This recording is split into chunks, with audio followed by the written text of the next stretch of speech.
Good morning students.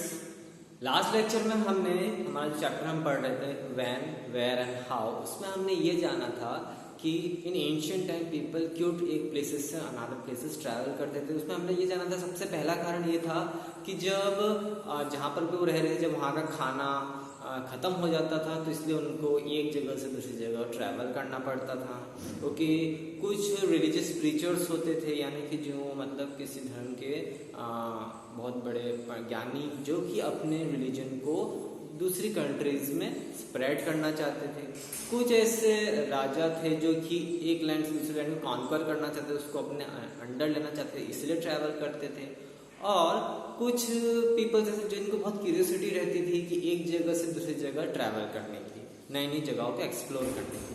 अब जब ancient time में जब एक जगह ट्रैवल किए तो उनकी संस्कृति हमारी संस्कृति से मिली।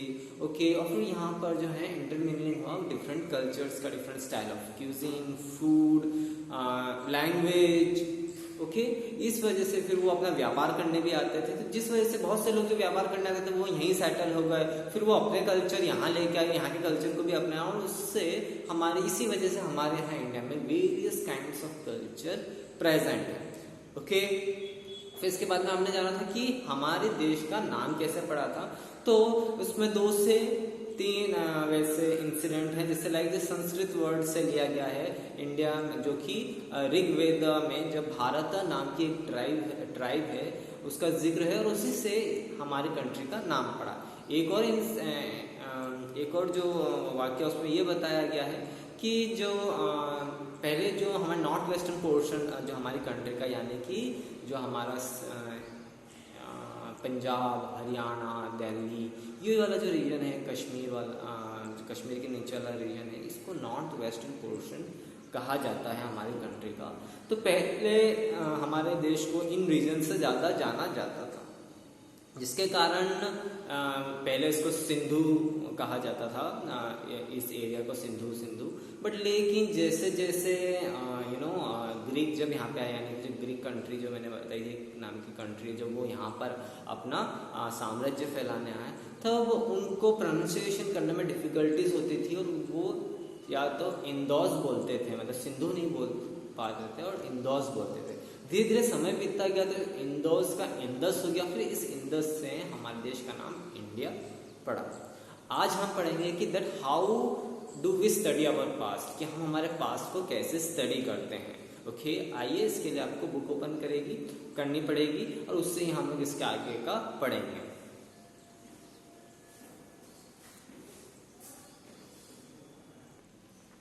ऑन पेज नंबर 4 हमें how do we study our past वाला टॉपिक मिलेगा। ओके, इसमें बेसिकली एक्टिविटी 4 है। इस एक्टिविटी को मेन एम जो आपको बुक में दी गई है केवल इसलिए दी गई है कि ये जो आपको इमेज दिख रही है ये एक्चुअली भीमबेटका केव्स की हैं। Bhimbetka caves one of the most ancient inhabitants माना जाता है पुराने इंसानों का। ओके, आज से कम 10,000 साल पुराना है। ये जो है रायसेन जिले में, जो रायसेन डिस्ट्रिक्ट है, वहाँ ये केव्स सिचुएट करती हैं। यहाँ पे एंशियंट टाइम्स में people use to reside in this caves. इन केव्स की खासियत ये है कि यहाँ पे जो रॉक्स हैं इन पे पेंटिंग्स की गई हैं। ओके, तो कहीं ना कहीं अगर आप पेंटिंग को देखते हैं तो आप समझते हैं कि कैसे अपने एनिमल्स के हंट कर रहे हैं। जैसे लाइक पहली वाली जो इमेज है ऊपर वाली, उसमें देखिए तो कैसे वो बो एंड एरो से, अपने हथियारों से एनिमल्स की हंटिंग कर रहे हैं। तो कहीं ना कहीं इन दैट टाइम पीपल जो है उनको पढ़ना या लिखना नहीं आता था। इस वजह से ये लोग जो भी चीज़ें होती थी, चाहे वो कोई फेस्टिवल सेलिब्रेट कर रहे हों या अपनी डेली लाइफ के बारे में बताना चाहते हों, तो वो पेंटिंग्स के थ्रू कम्युनिकेट करते थे। ओके, अब हम इसके आगे का पढ़ेंगे कि एक्चुअल में हम हमारे पास्ट को स्टडी क्यों करते हैं। So things of the past tell us about a lot about early people and societies. जब हम हमारे पास्ट के बारे में पढ़ते हैं तो कहीं ना कहीं हमें हमारे जो पिछले बहुत से जो अर्ली पीपल्स जो रिसाइड करते थे और उनकी उस समय क्या सोसाइटी थी, कैसा उनका समाज था, इसके बारे में हमें पता चलती है। This things are called the sources of history. और ये जो भी चीज़ हमें मिलती है, चाहे वो उनकी पेंटिंग्स हो गई हो या उनके ऑर्नामेंट्स ज्वेलरीज हो गई हो, बहुत सारी चीज़ें जो भी मिलती है वो कहीं ना कहीं सोर्स ऑफ हिस्ट्री माना जाता है। Historians are individuals who study and write about the past. और ये काम कौन करता है? हिस्टोरियंस करते हैं। ये एज एन इंडिविजुअल स्टडी करते हैं, फिर उनके बारे में लिखते हैं अबाउट द पास्ट की ये किस समय पुराना हो सकता है। For writing history, they refer to several literary and archaeological resources from various corners of the world. और जो हिस्टोरियन जो हिस्ट्री लिखते हैं तो ऐसा नहीं है कि बस उन्होंने कुछ स्टडी की या सुनी सुनाई बातों पर आकर ही वो हिस्ट्री लिखते हैं। बहुत सारे लिटरेरी सोर्सेज और आर्कियोलॉजिकल सोर्सेज होते हैं। लिटरेरी सोर्सेज यानी लिखित में जो चीज़ मिलना, जिसपे पुराने ज़माने में किसी ने अगर कोई बुक लिखी है तो वो एक लिटरेरी सोर्स माना जाए, क्योंकि वो लिखावट में है ना, लिखा उसको सबूत के तौर पे किसी ने उसको लिखा है। ओके, तो उसको हम लिटरेरी सोर्स कहेंगे।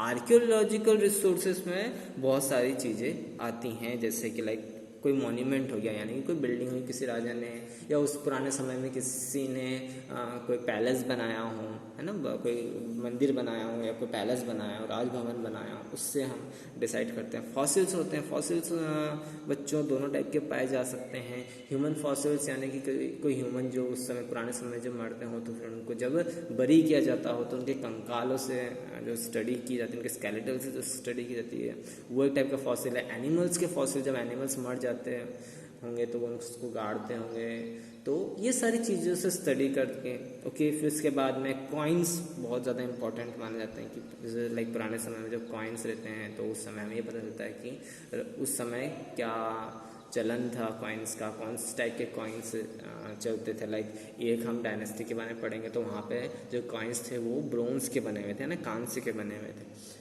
एक डायनेस्टी में हम पढ़ेंगे तो वहाँ पे सिल्वर कॉइन्स चलते थे। एक डायनेस्टी के बारे में हम जब पढ़ेंगे तो वहाँ पे गोल्ड कॉइन्स के बारे में, तो अलग अलग हमें इन्फॉर्मेशन मिलती कि इससे ये दिखाता है कि उस पर्टिकुलर डायनेस्टी में कैसी इकोनॉमिक कंडीशंस थी उस टाइम की राजाओं की, क्योंकि जाहिर सी बात है अगर गोल्ड कॉइन्स अगर होंगे तो वो डायनेस्टी बहुत ज़्यादा समृद्ध होगी। अगर सिल्वर होगी तो वो हो सकता है कम समृद्ध हो, मीन्स मतलब इतनी ज़्यादा वहाँ पे जो लाइफ हो इतनी ज़्यादा लग्जरियस नहीं है। ओके, सो हम इसको आगे पढ़ेंगे, अभी केवल आपको हल्का सा चीज़ें माइंड में लेनी है।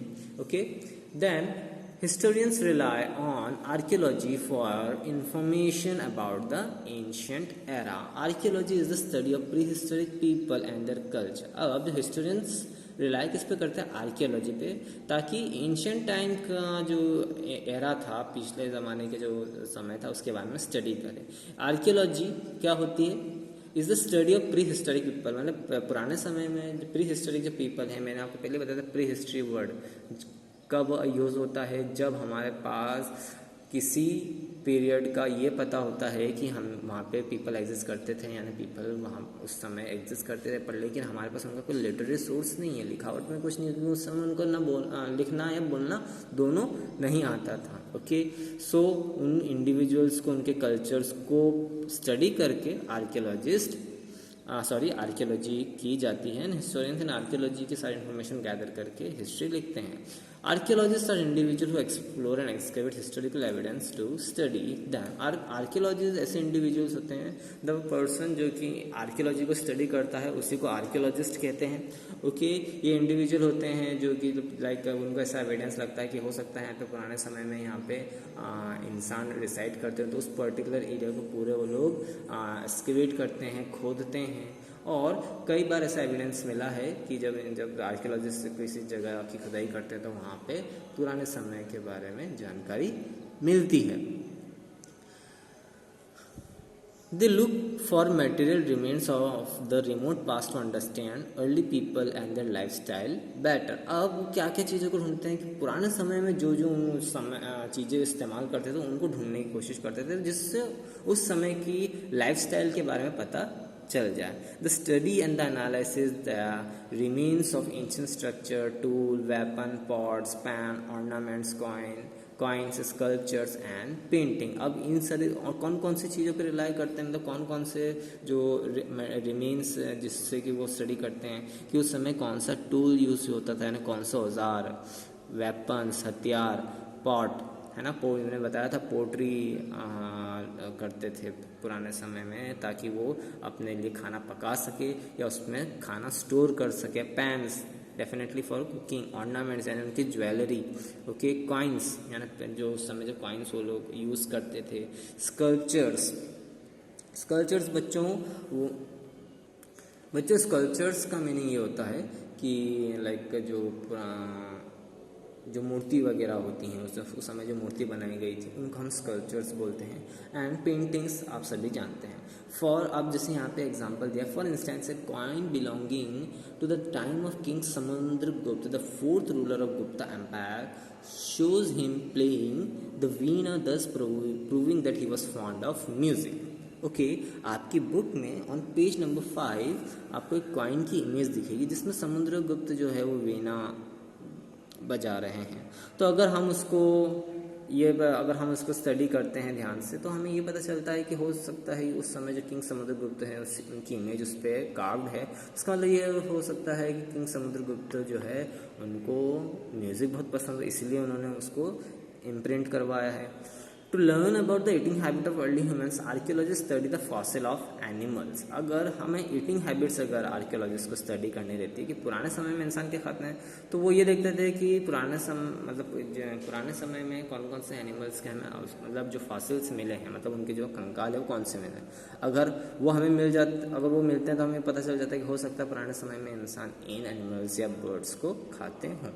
जैसे like fossils of animals, bird and fish की ये लोग पुराने समय में शायद इंसान जो है एनिमल, बर्ड और फिश का शिकार करके खाता हो। दस archaeology helps historians reconstruct the life of common people who lived during the ancient time. और इस वजह से आर्कियोलॉजी हेल्प करती है हिस्टोरियंस को कि वो लाइफ को रिकंस्ट्रक्ट करे और वहाँ उस समय का आइडिया बता सके कि उस समय इंसान कैसे रहते थे। From above discussion, you can see that there are number of sources that are used to study history. तो कहीं ना कहीं अगर हम ये देखें कि अगर हम 3-4 चीज़ों को देखें कि अगर हम कॉइन्स के बारे में स्टडी करते हैं या फिर पुराने समय में जो एनिमल्स, बर्ड्स, इनके फॉसिल्स के बारे में हम समझ पाएंगे तो हमें ये पता चल पाएगा कि उस समय की लाइफ कैसी थी। फॉसिल्स का मतलब बच्चों में फिर से समझा देता हूँ, जब कोई स्पीशीज ऑफ प्लांट्स उस समय एग्जिस्ट करती थी और जब वो डेड हो जाए और वो सॉइल के अंदर ही डेड हो जाए और उसका जो स्केलेटल फॉर्म जो हमें मिलता है रिमेन्स पूरी तरह से प्रिजर्व रहता है, पूरी तरह से बर्बाद नहीं होता है। उनका जो कंकाल होते हैं मीन्स उनके जो स्केलेटल होता है वो जब हमें मिलता है तो वो फॉसिल्स कहलाते हैं, है ना। आगे भी हम इसको पढ़ेंगे इन आर्कियोलॉजिकल रिसोर्सेस जो हमारा टॉपिक है। 2 टॉपिक हमारे हिस्टोरियन जिससे कि हमारे हिस्ट्री को स्टडी करते हैं, एक होता है आर्कियोलॉजिकल रिसोर्स और दूसरा होता है लिटरेरी रिसोर्स। पहले ही मैं आपको अभी वीडियो में समझा चुका हूँ। सबसे पहले हम पढ़ेंगे आर्कियोलॉजिकल रिसोर्सेस के बारे में। Okay, so in archaeological resources first we will study fossils. Fossils जो है प्रिजर्व्ड रिमेन्स हैं पुराने प्लांट्स एंड एनिमल्स जो कि पास्ट में एग्जिस्ट करते हों, जो कि कभी मिट्टी के बहुत ज़्यादा नीचे मिलते हैं, कहीं डिफरेंट लेयर्स ऑफ रॉक्स में मिल जाते हैं। हो सकता है उस समय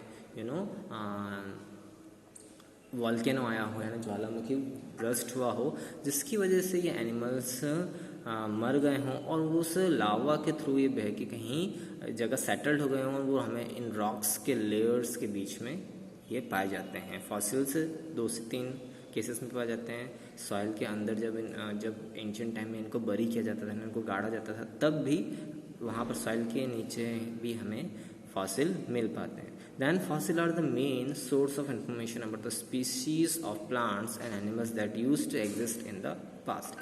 और कहीं ना कहीं फॉसिल्स एक और मेन सोर्स रहता है कि पुराने समय में कौन से स्पीशीज ऑफ प्लांट और एनिमल एग्जिस्ट करते हैं। ओके, जैसे लाइक हमारे पास जैसे आज के हम मॉडर्न डे में हम देखें तो डायनासोर्स के बारे में अगर हम में से किसी ने भी देखा नहीं, पर लेकिन जो उनके जो फॉसिल्स हैं यानी जो उनके स्ट्रक्चर्स हैं, जो उनका स्केलेटल जब मिलता है तो हम आइडिया लगा सकते हैं कि शायद पुराने समय में डायनासोर्स यहाँ एग्जिस्ट करते होंगे। देन मॉन्यूमेंट्स जो बिल्डिंग या स्ट्रक्चर्स जो कि किसी राजा के थ्रू बनाया हो पास्ट में, इनके एग्जाम्पल हो गए टेम्पल हो गया, मंदिर, मॉस्क और टॉम, मस्जिद, okay, are known as monuments, okay. These monuments depict the development that took place in architecture, science and society during the certain period in history.